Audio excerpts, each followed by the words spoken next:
the curious leader. Where do the questions come from?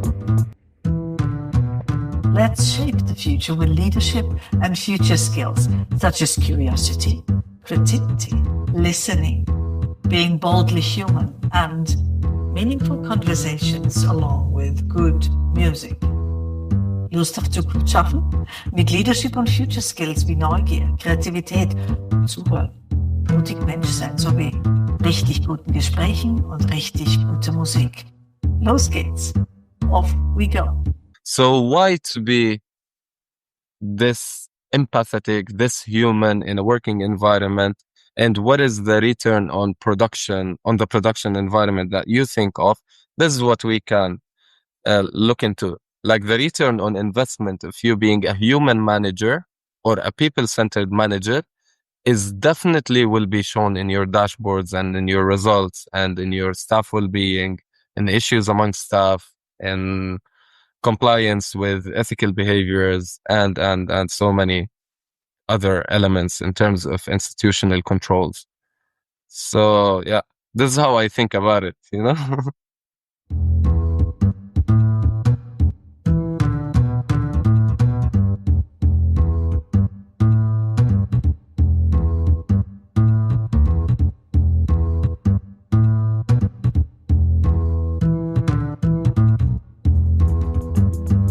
I'm introducing to the audience now Deya Bazadough. He's a psychologist. That's my knowledge. And I just ask you to introduce yourself also because we haven't met actually in about 9 years. We kept in touch on LinkedIn, but we worked together in Jordan in refugee camps around Amman, but actually in whole Jordan. We even traveled together to the camps. And you were one of those really valuable people in the camps that helped us understand what's important there. And I will just never forget our first encounter, which I keep on telling when I'm doing keynotes. Because I remember we were performing there and the kids had a blast, and all of a sudden you disappeared after the performance. And then I went in there in your little container, and you were sitting there on the terrace. We called it the terrace, which was actually just a stair open to the air, and you were smoking a cigarette and you had tears in your eyes. And I said, what's going on, dear? Did we do something wrong? You were so taken. And I said, no.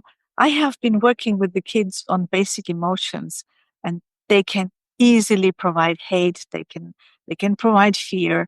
They can anger whatsoever, but they could not recall anything connected to joy. Yeah. And you clowns, you came, and within 20 minutes, now I have a reference emotion for them I can work on, and that makes them healable. Yeah. So welcome, Deya. Thank you very much.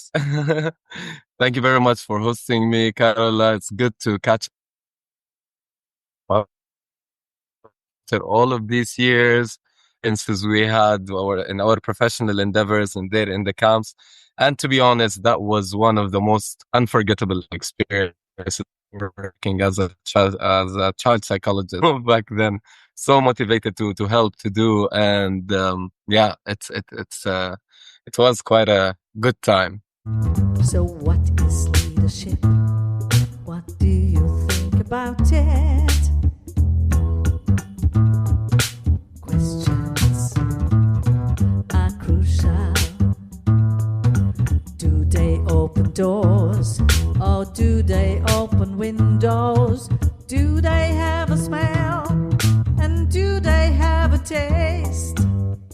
But then carrying over from there, so many transitions happened in terms of career, in terms of focus, in terms of secondary trauma you might be exposed to in working with people, and also burning out, because at some point I was doing my work during the day in refugee camps, and then I was volunteering with international missions that comes to Jordan as a clinic team leader to provide psychological first aid and to help adults. So I was just double working here and there because I was passionate about it, and I wanted to use the momentum of the context where, yes, you can be actively engaged and you can contribute on all different aspects. But after a while, things change, and it's you taking care of you so you can provide more, neither than for short-term temporarily you'll provide more, then you lose yourself and start doing harm. So that's where it was the main point that I realized that I need just to hold back for a second, re-strategize my career, see how I'm moving forward, and how can I make a bigger impact without burning myself throughout the process. So yeah, that was that my career had a nice transition, I would say, after that. Do you sense a question before it emerges?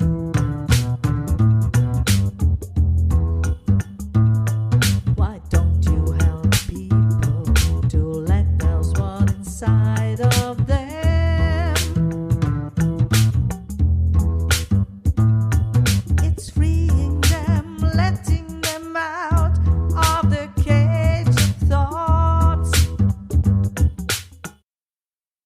Please think of subscribing to the podcast so you don't miss out on any episode. You can do that on karolasakotnik.com or, of course, on any of your favorite platforms for podcasts. Then my last year with WFP, which was 2023, 2024, I was still managing field operations, but also the office seen that I need also to re-employ my master's studies, my protection skills, my gender skills into a structured programmatic approach. So they gave me the role of being a gender and protection focal point, where I review M&E frameworks, I review programs, I collaborate with program colleagues to fix and adjust some of our programs and operations. And then I was called by the emergency team to be deployed for the Sudan emergency in Eastern Chad. Chad is like a very harsh country. It's the second lowest on the Global Development Index. I think it's still there, and South Sudan is the first one. So for me, I was, if I'm gonna help, I'll go. So on a very short notes, I'd say, I said yes, I'm going, and I went there. I stayed there for 3 months, applying and implementing my protection and accountability capacities. So people were running from we are just 10 kilometers from southern Darfur. So people were fleeing violence. Most of them are women and children. And I was the one with colleagues who are managing the field operations to set up measures to ensure they are protected, they are listened to, their voices are heard and acted upon in that emergency, as well as developing some trends of issues, concerns within the population. So after that, I returned to Jordan. I just maintained my role as gender and protection officer, let's say. And due to also challenges and stuff, there was a organizational realignment where field operations were not needed anymore. So I only focused on gender and protection. I built theories of change, gender theories of change that looked in a different, I would say, innovative approach at the time, which was, I think, 5-6 months ago, where I focused on institutional development. And the second one focused on programmatic adjustments. So after my experiences, I understood that introducing a change does not necessarily or strictly require the willingness or the passion to take the change up and move it forward. But it also, you need an enabling environment to accommodate changes and to have it prospering within any given context. And they're not only within international organizations, but in any endeavor, changes, they are shocks to a stable system. So if you don't have the minimal capacity to comprehend, accommodate, feed this change and make it grow. It's the gender change, and now also with funding issues and organizational alignments, I decide that Deya just dropped out. It was just one sentence. If you could repeat that, what you said, because you said change does not take only passion, but it also takes, or foremost, a welcoming, nurturing environment. You need to accommodate change, and you need to accommodate change and feed it, feed it, yeah, all the way. And you are the responsible one to make it grow and prosper. Yeah. Just relaxing a little bit. I had my relaxing time actually for 3 months now. And now I'm back into full active mode, trying to see where can I contribute more. Yeah. How can I do more, not only in but also in the normal context, understanding staff relations, workplace well-being, environment. No. These are all elements that I've been exposed to throughout my career, and where I can probably influence, probably contribute, probably offer small briefings to my friends and my circle on how just to make the most. Yeah, also how to make the most out of their efforts, no? Exactly. Yeah, I think what you're saying is really valuable, and I have always in my years now been wondering how to implement the knowledge from the refugee camps, which is a very, very specific and a very human knowledge. It's so deeply human that I was always very taken by it, and I always try to find a comparison or to find a bridge.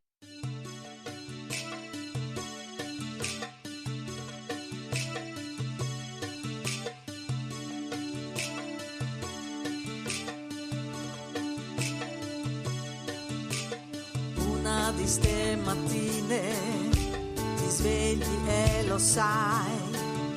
Sta cosa è stata grave ieri, ma ora che ne farai? Ti giri nel tuo letto, ci pensi forte, lo sai, ma non ti viene niente che ti potrebbe salvare, dai.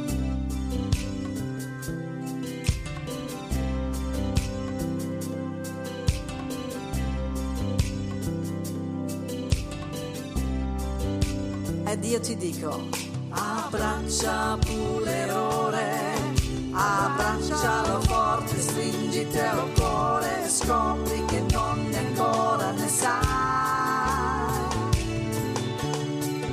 Abbraccia pure l'ore, abbraccialo forte, stringiti al cuore, scopri che non ne ancora ne sai.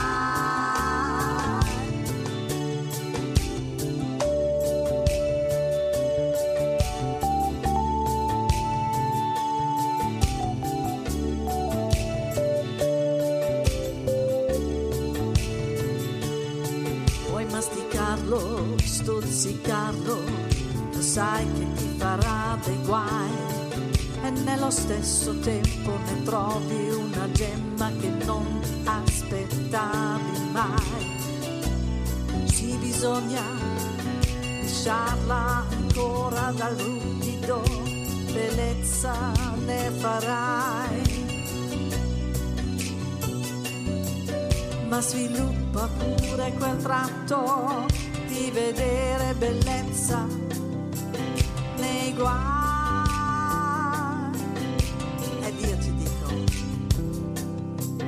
abbraccia pure l'ore, abbraccialo forte, stringiti al cuore, scopri che non ne ancora ne sai. Abbraccia pure l'ore, abbraccialo forte, stringiti al cuore, scopri che non ne ancora ne sai. Abbraccia pure l'ore, Abbraccialo forte, stringiti al cuore, scopri che non ne ancora ne sai. Abbraccia pure l'errore, abbraccialo forte, stringiti al cuore, scopri che non ne ancora ne sai. Abbraccia pure l'errore, abbraccialo forte, stringiti al cuore e scopri che non ne ancora ne sai. Abbraccia pure l'errore, abbraccialo forte, stringiti al cuore e scopri che non ne ancora ne sai. So the bridge, how to implement that knowledge from people who are definitely on edge moments in their lives, because they're home, they left something, they're going to a new life, but they haven't arrived there. And this transition time sometimes is very, very long. The difference is just you can feel physically safe, hopefully, not always even that. So what the insight is, what I saw there is a huge humanity, also a huge supporting each other, but also a huge fighting for the own life, for the own environment, for the own safety, for the own well-being, and especially fighting just for the own and not for the whole, not for the community, is a comparison I can make to business. The way capitalism is built, it's a lot about fighting for your own benefits, for your company's benefit, but it's always very individualized or very, very egocentric. And I think the future needs something else. The future needs something like an awareness of your own needs, like you said, on every level, like not contributing too much without burning, like contributing a lot, not burning out. Yeah. Also knowing where you are, how you can nurture yourself. I think this is where you have always to start every day. You start with yourself. That's the only resource you have in the end. So you need to nurture this resource, and then go on and contribute something for the greater good. And for companies, in order to live longer, they need to have a decent turnover. They need to have good numbers, in the sense not only turnover but also wins. How to do that, and what you're saying is actually that inspires me. How to make the most out of the efforts of everyone contributing. Yeah, it's very interesting to talk about it, and like me and you in the past brainstorming conversation on complex issues, say between refugee population, or actually I'll tell you the similarities. I see it as an individual. It's not evidence-based, but my experience and my reflection on it.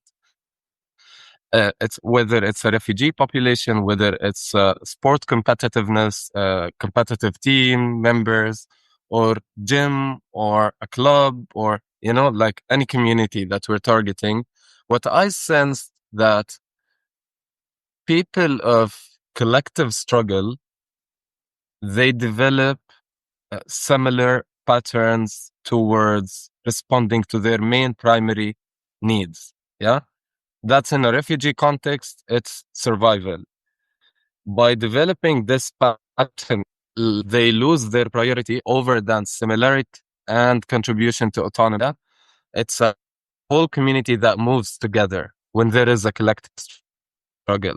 So if everyone shared displacement, our collective struggle now is to survive. The intra-community dynamic between different individuals may not necessarily be seen as they will kill each other over food. Yeah, it's let's collaborate together and find job. Let's raise our voices. Let's protest. Let's and so many other stuff.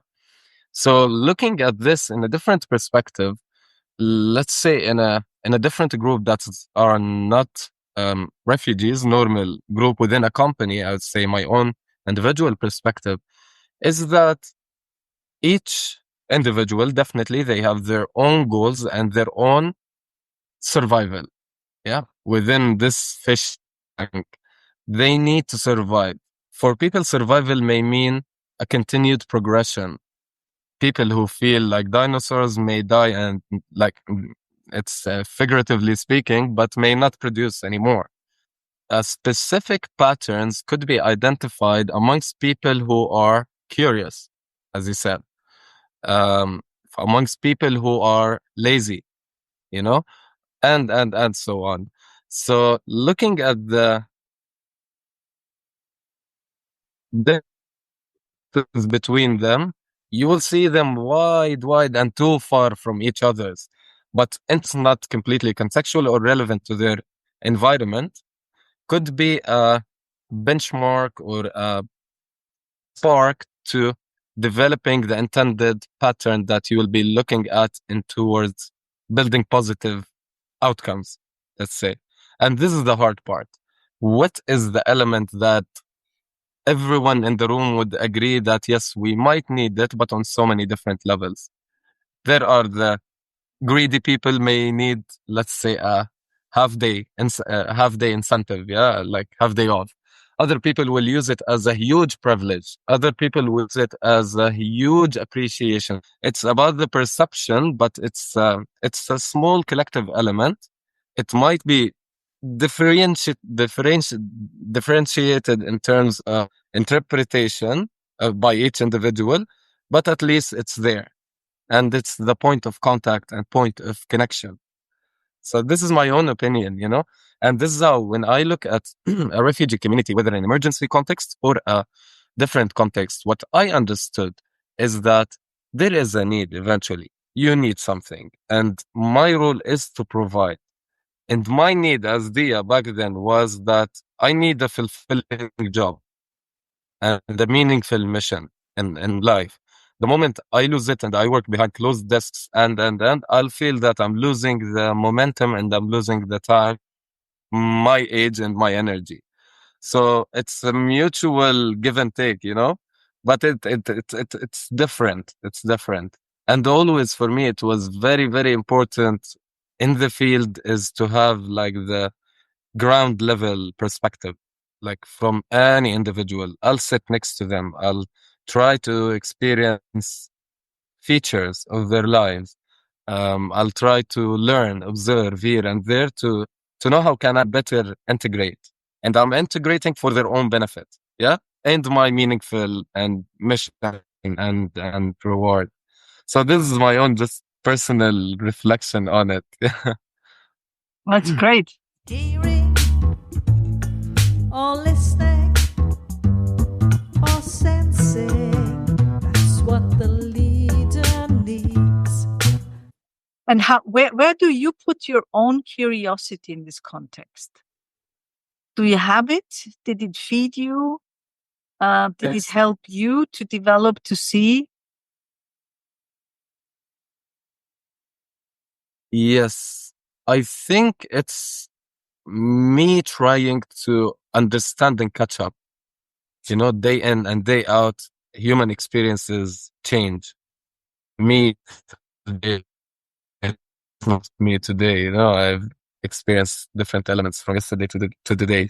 So I was always drawn and keen to learn on how the individual works, on accepting, like we have some fixated traits amongst ourselves, but how can we just withdraw some stuff, drop some elements and take new elements and rebuild with so many multiple layers?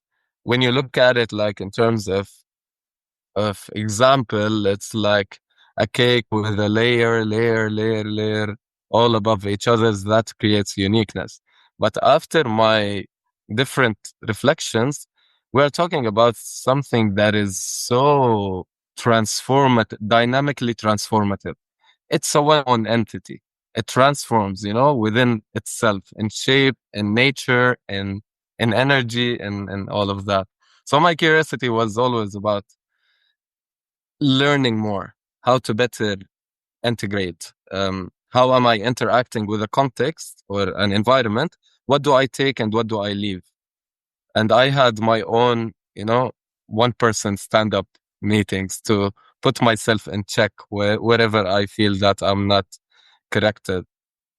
And it's a full-on project. Like, I self-monitor it. I have my own early warning systems, my own individual early warning systems that I'm deviating. And it's nice. that's where curiosity. I like it also, the prime. self-reflection, like a self-monitoring meeting. I like also that thing, to be curious about how I, to put it into context. It's not about how do others work, but how do I work in context with others, correlating with others. What does that do also to me, but also what does it do to them? I love it a lot. Yeah. Sometimes I feel like a motherless child. Sometimes I feel like a motherless child. Sometimes I feel like a motherless child, a long way from home.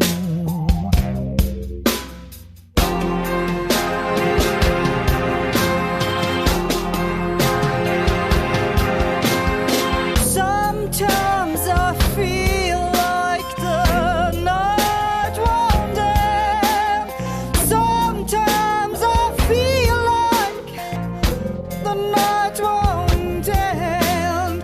Sometimes I feel like the night won't end. A long way from home.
Sometimes I feel like a motherless child.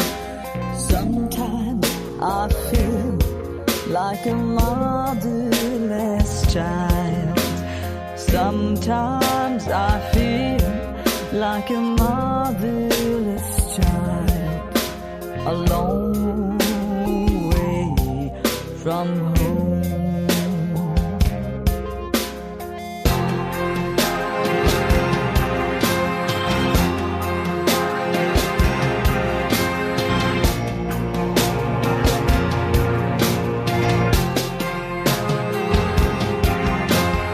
Sometimes I feel that I'm almost gone. Sometimes I feel that I'm almost gone. Sometimes I feel that I'm almost gone. A long way from home.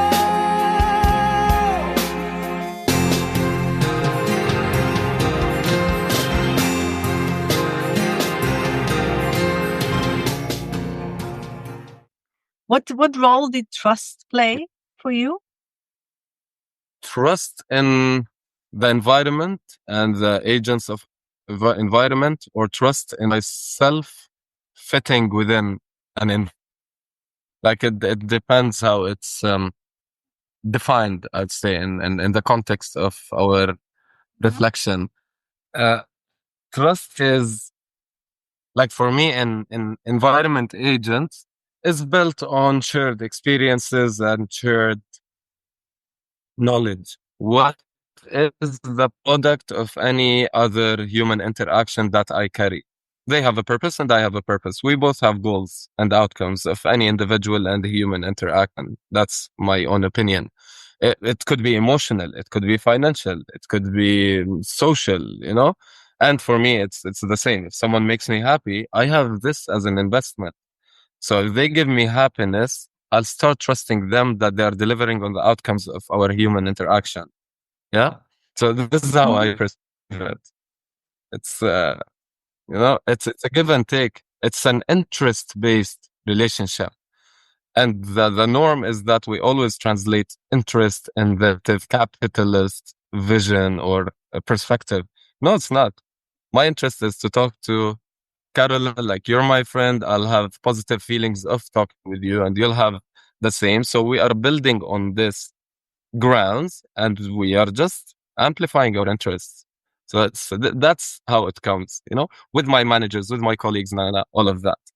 For me, mistrust is the biggest cause of disappointment and frustration and lack of productivity and burnout in any working context and normal context. Because if I miss to identify the outcome of my interactions or the intended outcomes and results of my interactions, I'm setting myself up to failure or unrealistic goals. And then I'll less likely take the responsibility that this was my fault. You know, I'll just play a victim. Yeah, it just went south. And I'll be frustrated it wasn't achieved.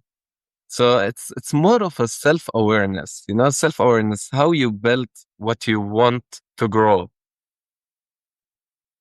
When you doesn't like you don't talk to them, don't like as a person or as a personality, not as a person. And we just don't align and we have a working relationship where they deliver and contribute to my success, I'll definitely trust them. Trust is not like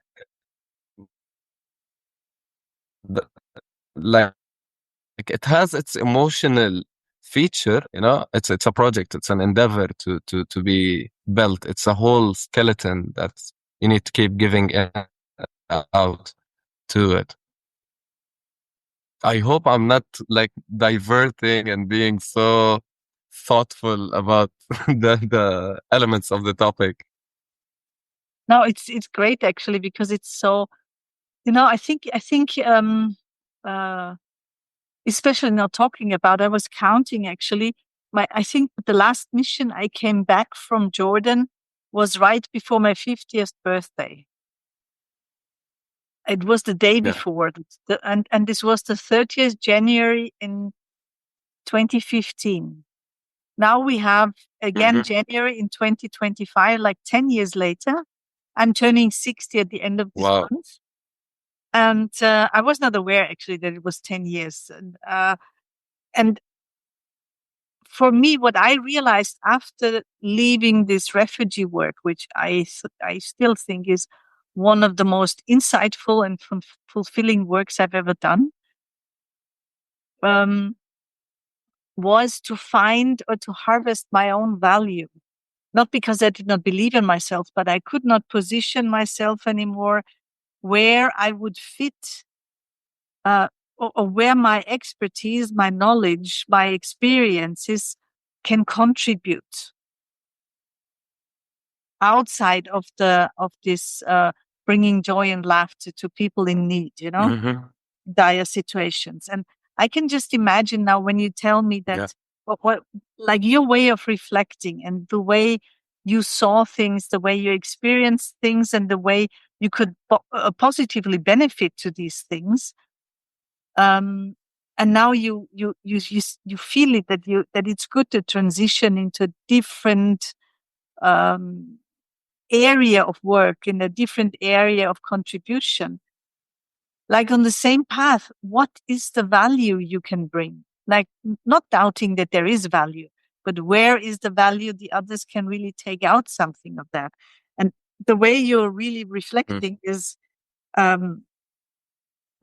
trust in fitting within. Yes, of course, but mistrust, the biggest source of disappointment. Yes, it is. And still mistrust, especially in business environments, is a big thing. even though good business can be done only with trusting each other. Because you make an agreement, then you can write it down or not. If you don't fulfill what you agreed at or agreed of, it will not happen. No business will be made, actually.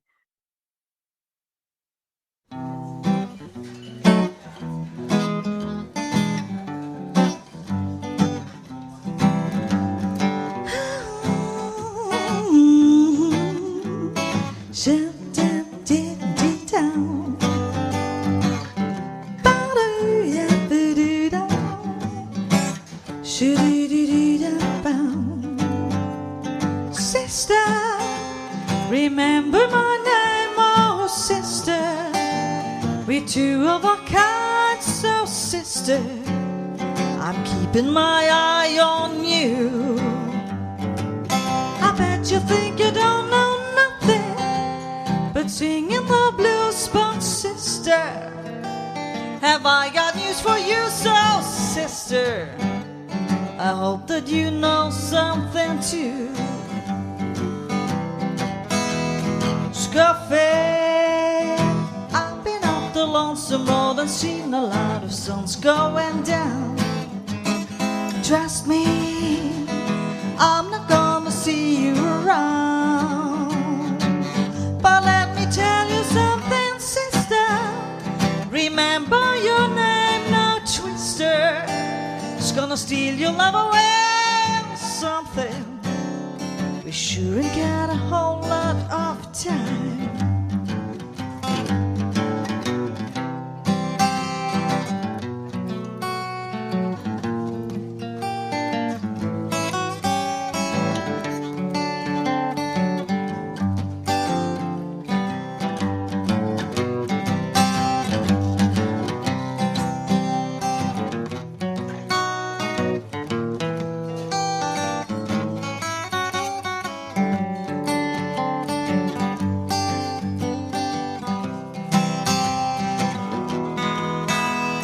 Scuffing, I've been up the lonesome road and seen a lot of suns going down.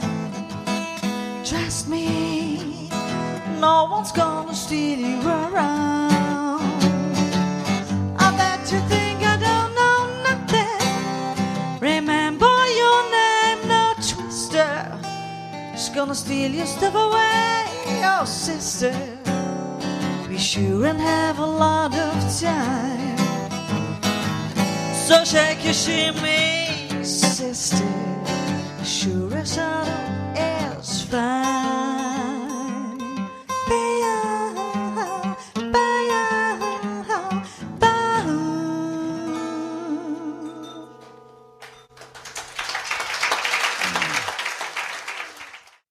And the question is, the big questions are nowadays, what you said, how can you build what you want to grow? It's actually the question, the main question every business is asking at the moment. How can you do that? And I think it's so great the way you describe it. You worked in a people business, or you still do, and I also do that. And when I see my consultant colleagues, I see the difference, a big difference between people who work or who consult and a company who facilitate in the production environment. So you want people to perform a good production, or in the people business where you want to handle or to live, to work with people who are handling people, to bring out their best, to perform well whatsoever. And I think this is one thing that I just hear, that this knowing about people and what they bring is so valuable. And I think you have that. And what you are also used to is working with people. And I always say activating them to do motivated work, even in very, very pressuring environments. Yeah. You never work in relaxed environments. It doesn't matter if it's a community center for people in need or if it's in Sudan. It does not, it makes a difference of the pressure level, of course. but this is your expertise, that you work with people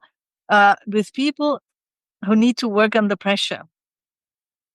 And if I ask you that, how would you say, how does it work best to work with people who have to work under pressure? How do you guide them? How do you lead them? Yeah, so basically, I would start by defining what success is for each individual. And in my own brief, I'd say, and humble experience, interviewing people, hiring people, working with staff and working with managers under my supervision and under them staff, I have made so many mistakes that I learned from, and I tried to improve and introduce innovative ways and so on. So, like, one of the simplest examples could be when you meet someone for an interview, they're under stress and they tend to either over or under or myth represent themselves. That's not the real them. Yeah. So let's say if I went to this interview and I've done bad in it, on the scale of the hiring manager, my friend will come and tell me, man, like, they're lucky to have you. You're like the best. You are because he has this in-depth knowledge about my qualifications and so on. So when I'm working with people's staff, let's say, or colleagues, what I focus on first, I look into what success is defined for them. There are some people that their top main success is coming on early and leaving on early, meeting the family after work. That's success. That should not necessarily be a work-related success, but this is how it is interpreted for them. Some other people's success for them are systematic, like they know that I want to finish 1 year on successful performance year, and then I want to do this and I want to do that. So they have some vision. It might be blurry and so constantly changing, but they have this systematic, analytical self trait. Yeah. And here we're not talking like about senior executives or what I focus on. One of my experience, my role with my last work experience, I had I had around 18 staff, yeah, who were supposed to transition to a whole new unit corresponding with the competence needed for them to perform well in their upcoming roles. He did that drop out. Doesn't matter. Oh, it's actually a very, very interesting way to catch up and to reflect on a meta level on all these experiences you have when you work with people who are in extreme life situations. Here he is. Oh my God, I'm really Doesn't matter. I just, you started, you had these 18 stuff and you chose them. And like if a friend would say, you're the best, they are lucky to have you. I also agree with that. What did you do with your stuff?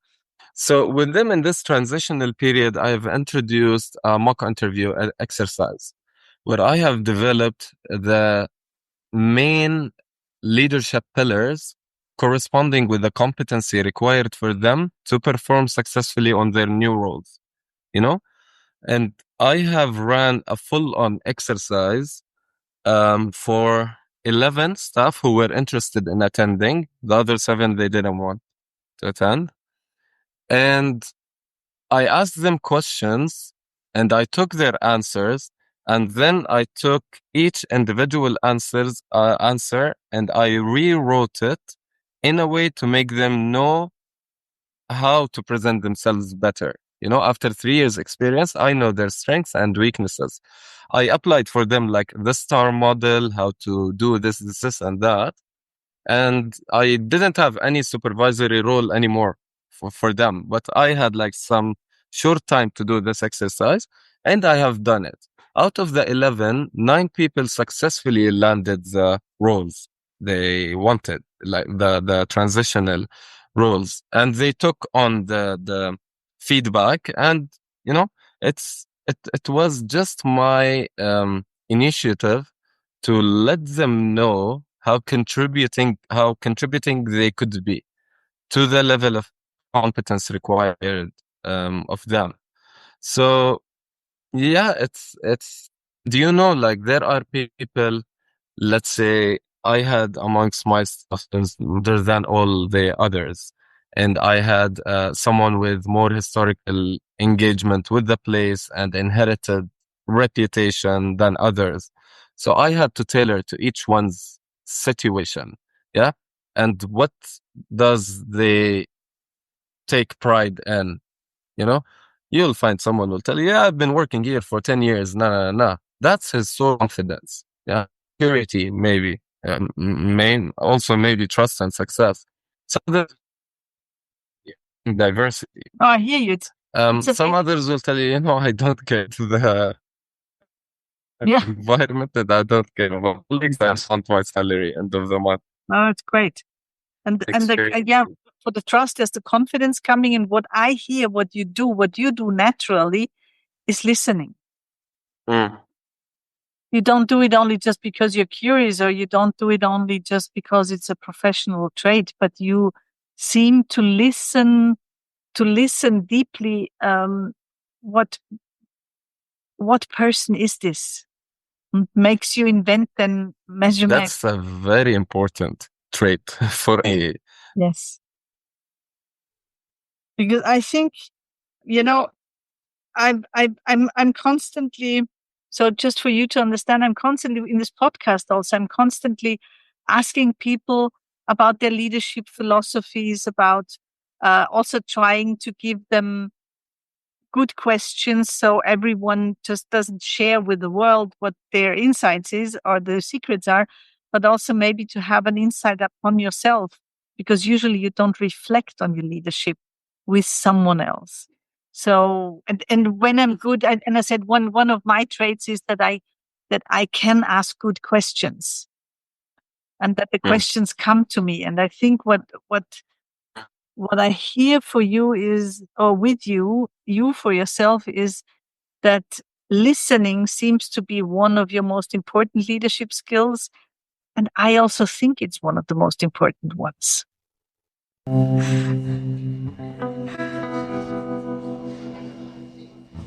Smile, though your heart is breaking. Smile, even though it's aching.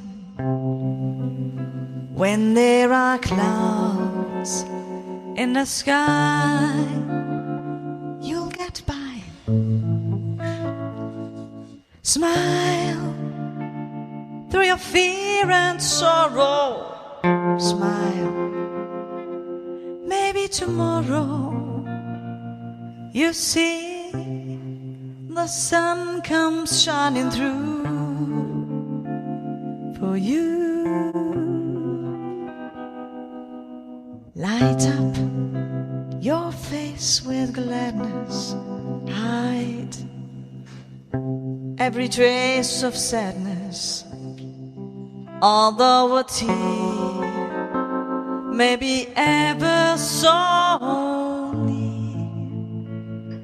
That's the time you must keep on trying. Smile, what's the use of crying?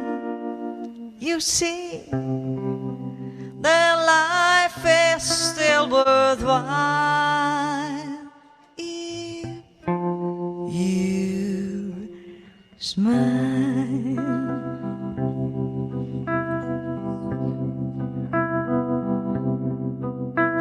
Smile, though your heart is breaking. Smile, even though it's aching.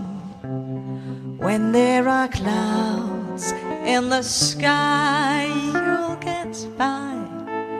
Smile through your fear and sorrow. Smile, maybe tomorrow you see the sun comes shining through for you. Light up your face with gladness, hide every trace of sadness. Although a tear may be ever so near, that's the time you must keep on trying, smile. What's the use of crying? You see, their life is still worthwhile if you smile.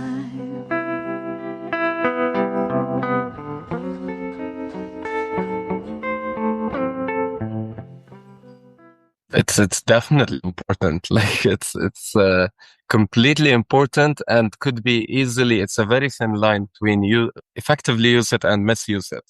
You know, because by listening, also you're implying a nonverbal message that, yeah, and I'm opening up the space. So it's you're not proactively invading personalities, but people are opening up, and you are held to account about the things you hear and you listen to and the things you understand. So by listening, there is a very important element, which is your individual bias for any content or a flow of information. If you are able to listen objectively, that would be the top best. But eventually we're human beings, you know? If I hate the color green and someone came to me and told me, you know, like my problem is that I love green so much and I will not be able to help it. That I'll feel my unintentional subconscious, you know, bias. And I had it at some point, to be honest. I had an issue with a performing colleague under my supervision, and I stopped at one point and I told my senior manager, like, I can't do it. You know, it's not a lack of my capacity. It's me being self-aware that I'm not going to be able to do it fairly and squarely, as you say. So I told you, like, I've done so many mistakes like, by managing people since 2015 and on. And eventually it was, for me, a meaningful experience looking at those very important elements. And especially, just a small reflection, Carola, and relevant to your previous question, was the pressuring environment. What we know as individuals, that me as Deya, if I work in a pressuring environment, at least at my best, I'm 3 times more sensitive than the normal me. Yeah. I'm 3 times more alerted. I'm 3 times more emotional. I'm 3 times more, like, for me as Deya, this is my own estimation of multiplied sensitivity. So people working in pressuring environment, you need to actually believe, not uphold like this idea, but to actually believe that they are not their own selves. They are not their own personalities. Those are agents of production, agents for production, agents for performance, but they are not themselves in their normal, regular environments. People working in high pressuring environment, what was the most useful thing to me to do with them is to remind them about their human elements. You know, no, let's kick it, grab a beer. Let's kick it, have a lunch. You know, let's talk about anything. You know, today I've done some sport. Want to engage with me in that? I've watched this stand-up comedy. You know, let's have a movie night.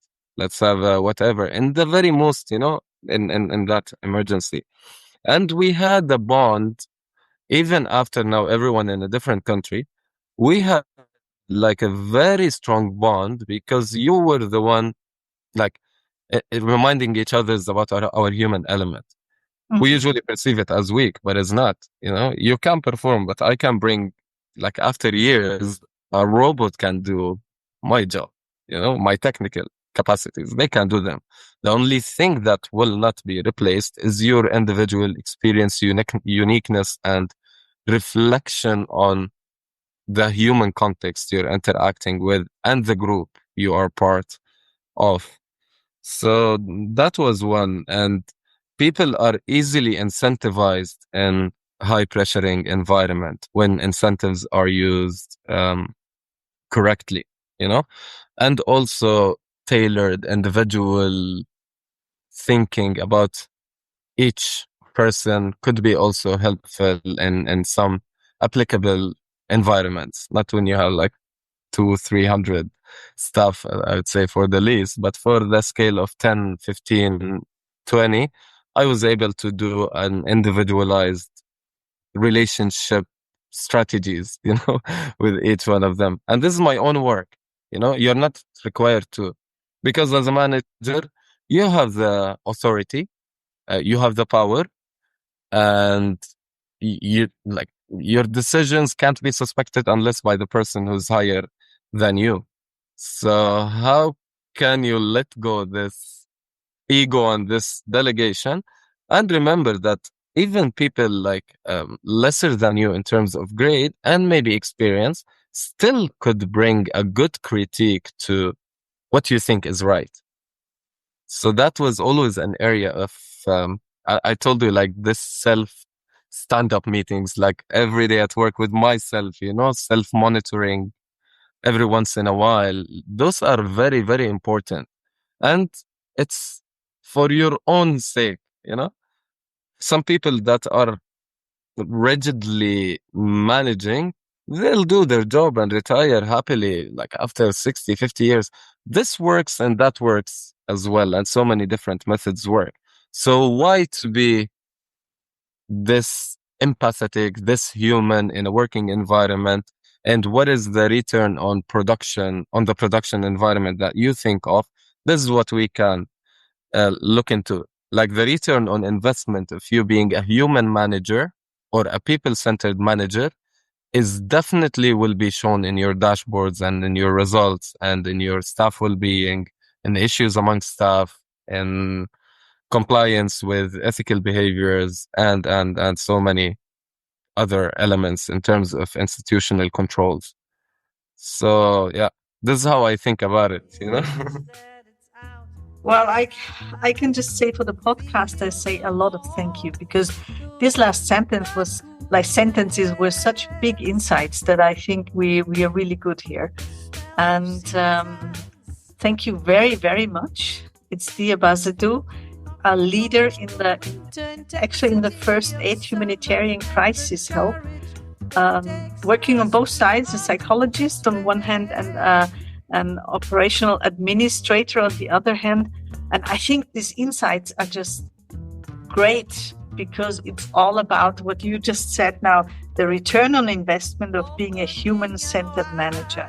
That's what I think we should think of in order to create a future in a world worth living. So thank you for that. Thank you very much, Carol. Appreciate it. Stop being blind.